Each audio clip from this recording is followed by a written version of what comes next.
आपण जानिछंती कि विराट कोहली दरमा केते, रोहित पांती केते टंका, क्रिकेट रे काहाकू मिले केते टंका।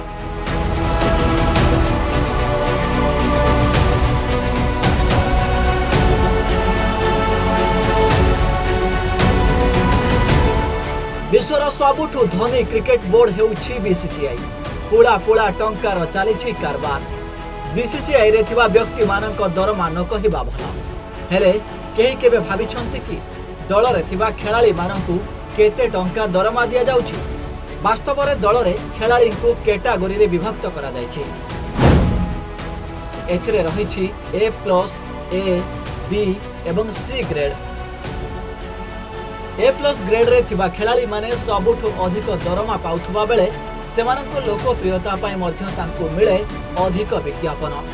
तेबे तांको पछको रहिछंती A ग्रेड रो खेलाड़ी।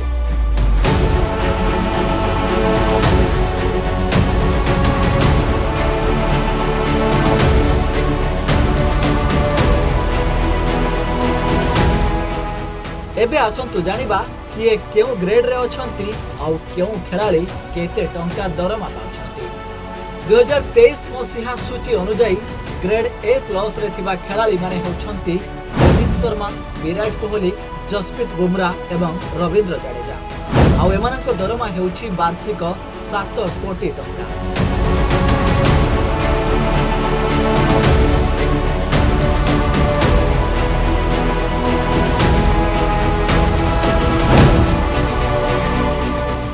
सेहीपरि A ग्रेड रे थिबा खेलाड़ी को बीसीसीआई दिए वार्षिक 5 कोटी टंका।